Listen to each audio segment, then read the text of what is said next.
I'm in the middle of a 12 or 1300 mile road trip where I could have used a rental Toyota Camry basically for free except for the gas versus putting all those miles on my very own Tesla Model Y.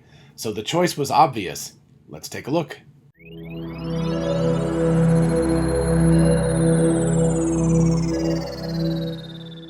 Hey y'all, it's Dr. Know-It-All. I'm not going to dwell too much about the part about my mom and the emergency reason why I had to travel. If you're interested in that video, definitely check it out up here. But anyway, under very, very stressful circumstances, let's say, I had to do a 600-mile road trip to my parents' house from our house in Athens. They basically live right around DC, Springfield, Virginia. Anyway, if you do a round trip for that, that's about 1,200 miles, and then, of course, driving around here. So it's that type of road trip. But the big bulk of this is two almost 600-mile drives that take 10 to 11 hours, depending on traffic and all of that kind of stuff.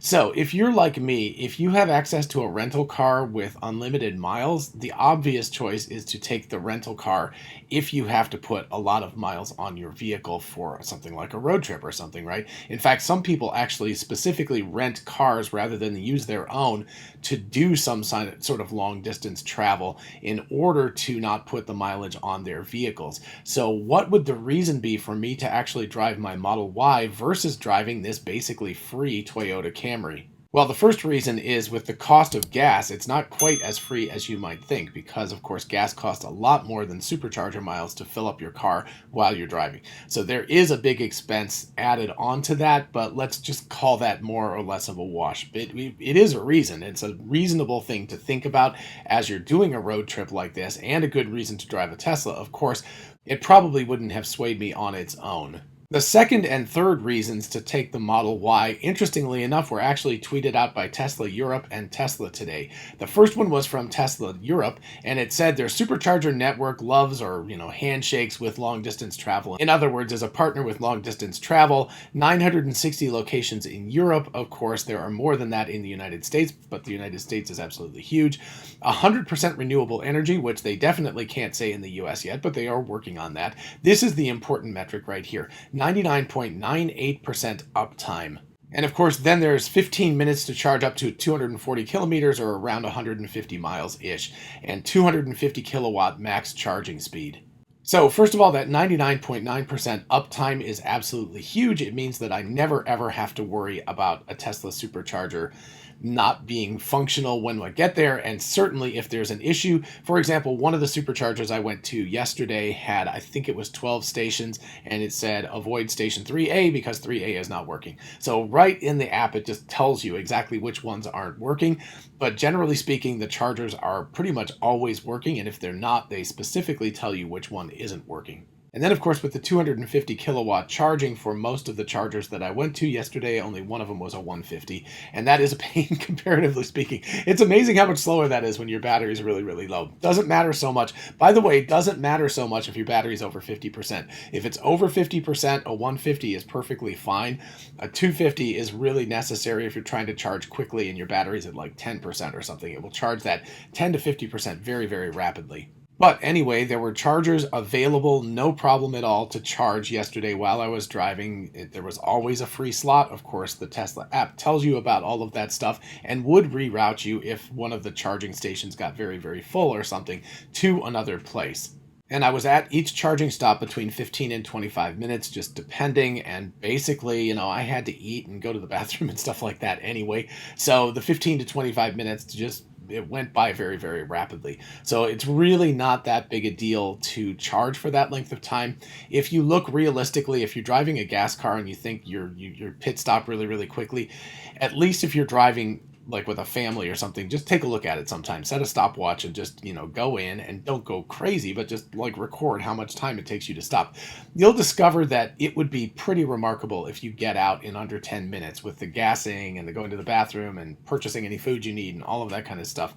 It would be pretty unusual for you to be able to get done in under 10 minutes. I used to be able to do it in 5 or 6, so I do know you can go faster, but that's just if I'm driving by myself. So anyway, the 15 to 25 minutes, yes, it is longer than I would personally stop if I was filling up with gas, but number one, that's getting faster right now, and number two, it actually isn't that big a deal. It doesn't matter that much to stop that amount of time. It's actually quite useful. You get to walk around a little bit, you get to take a breath, you get some food, you get to eat. You don't, I don't know, in order to do those pit stops, I would always like grab things and be eating gross sloppy stuff while I was driving, and so it was actually kind of disgusting and really gross. So it's a much more elegant and pleasant way to travel for sure, to take the extra few minutes, and many people just do that anyway. So the charging time is not as big a deal as people think. The big thing is that the uptime is 99.98%. In other words, it's basically always those chargers are on.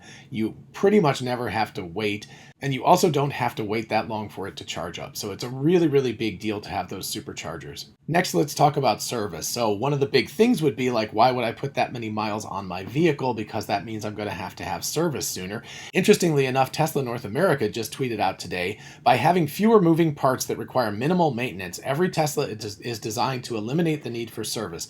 Over-the-air updates continuously improve your car, making the software better and the hardware more efficient. If your car does require attention, you can request and manage service entirely via the Tesla app. Most repairs can be completed wherever you park without visiting a service center. This is actually a really big deal. Our mobile technicians will come directly to you.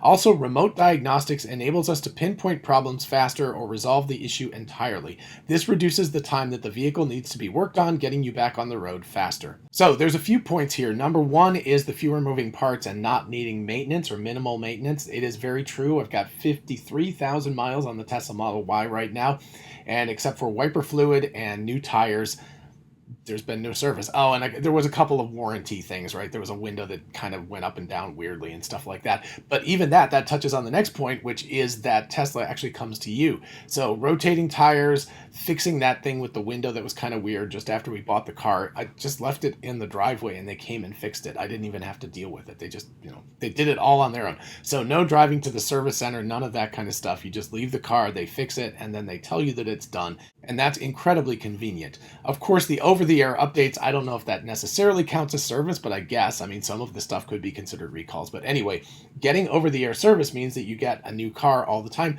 Just downloaded FSD Beta 11.4.4 this morning onto the car and installed it. So now I've got a new car with new software on it. So that's super, super cool. And of course, the Tesla app is amazing. You just tell it what kind of service you need and it schedules something for you. And then somebody looks at it and they actually go and they look at the data. So I had an incident and I don't even remember what it was, but I just was like confused about something that I was seeing. And it turned out it was nothing. They looked at the data and they're like, everything's fine. You're all good. No big deal. So they were able to remotely examine the car, figure out what was going on and tell me that it wasn't an issue. So that put my mind at rest about something that I had something to do with the battery. I don't even remember. But anyway, it turned out that it was a nothing issue. So obviously, since I can't even remember it, but that's just amazing. I didn't have to drive to a service center and leave the car for multiple days just to have them tell me that it was no big deal. They were able to do that all remotely just by looking at the car and its data. And that's pretty cool. So a lot of times the best service is no service, right?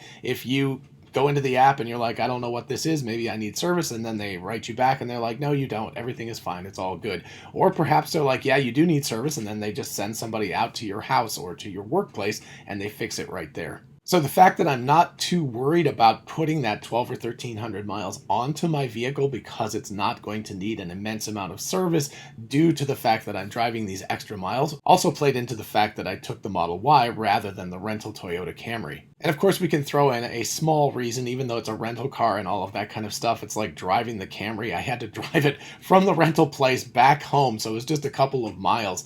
And my wife is using it this week because of course, like I said, our Model 3 is in the shop with a dented rear panel. Anyway, hopefully that'll be fixed very, very soon. That was just another thing added to our flood and my mom and all of this other stuff this summer. It's just crazy. But anyway, just driving it back those couple of miles, the car was just like, ugh, this is a terrible experience driving this thing. So, it wouldn't have been enjoyable, but the main primary reason why I took the Model Y rather than the Camry, I would have suffered with the Camry as it stood, was because of full self-driving beta. There is no question that I was much safer yesterday driving with full self-driving than I would have been driving myself. Consider that just a few hours earlier, I had heard that my mom's heart had stopped. On the operating table, they had resuscitated her. She had been, dead, they thought, for a period of time.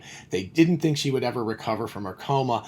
all of this kind of stuff. And then they discovered that she actually woke up again and everything. And that kind of emotional stress that goes along with this stuff.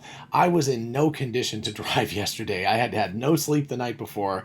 I was a complete mess. I was going between crying and staring at the wall or something, just, that kind of a thing, just over and over again while I was driving. And at least for the first part, after a while, I started to calm down and so, whatever. But basically, full self-driving under those circumstances was the companion, the co-pilot, the pilot that I needed. Again, I was just monitoring the car. So I could monitor the vehicle and I could make sure that nothing bad was going on. But especially on the highways, nothing bad did go on. It just drives. It doesn't care. It's like, it's fine. It's like, it doesn't have the emotional problems that we do. It doesn't get tired, doesn't have all of those issues. On city streets, yeah, it can still make dumb mistakes once in a while, but on the highways, it drove through construction. It drove through crazy lane changes, drove through sunset, drove through nighttime traffic, drove through terrible I-95, hate that highway. It did all of that stuff with perfect aplomb, no big deal at all. That was FSD Beta 11.4.3. Be driving home with 11.4.4, I expect.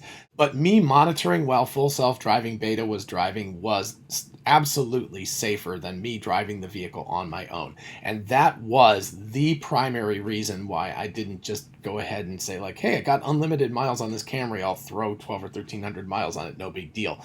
I just didn't trust myself driving a car myself yesterday. I wanted to have the security and the knowledge that I had a vehicle that was going to drive more safely than I could, especially under those circumstances and especially for those distances, all by myself again. There was no question that that's what I had to do. Would I have been able to do the drive yesterday without full self-driving? I mean, yes, I've done it before. It would happen. I would make it work. Would it have been safe? No. I really believe that the odds of me getting into an accident for one reason or another would have been immensely higher. I mean, I don't know, 100%, 200%, 300% higher than me getting in an accident with full self-driving. That's the kind of thing I'm talking about. And it's very important. Elon keeps saying people don't understand how world-changing full self-driving is already. Not even tomorrow, but today. And that's the kind of thing I'm talking about. This is not just a convenience feature. It's not just a trick. It's not just like a fancy Uber that can drive you around Phoenix or something like that. This is world-changing technology. This is the kind of thing that, I don't know, under bad circumstances with something weird happening and me being in an emotional state like that, it's possible I could have gotten into a very, very bad accident yesterday and hurt myself and hurt somebody else. All of that kind of stuff could have happened, even if it was somebody else's fault, right? They could have cut me off and I just didn't react fast enough. Whatever that kind of thing is, I lowered the odds of that happening. I was safer yesterday driving that vehicle. And so regardless of all the other stuff with driving an EV and how nice it is and the service and all of that, the full self-driving was the reason, the key reason why I took the Model Y and did not put the miles on a rental car, which is kind of like freebie miles. So 2 things. Number 1, if you have experienced full self-driving beta, definitely let me and especially others know in the comments your experience with it.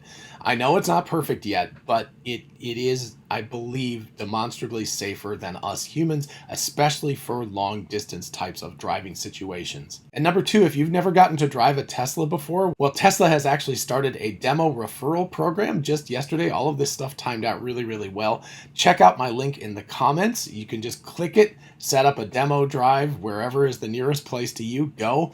Have a drive, test it out. I believe that you can demo full self-driving as well, the full self-driving beta, if you ask. I don't know that for sure, but definitely check about that. Try it out and see for yourself what you think about driving an EV versus driving a gas car. I have a feeling that you will discover what I'm talking about here. Just an inkling of it, of course. You can only determine so much from a demo drive, but I have a feeling that you will start to see the reason why so many people are buying EVs, and in particular Teslas. And if you do use my link and schedule a demo drive, definitely let me know what you think about it. All right, I hope you enjoyed this episode and found it fun and interesting and thought-provoking, and maybe will get you to think about demo driving a Tesla. If you did enjoy the video, please do like it so other people can find it, and of course consider subscribing for more of this kind of content.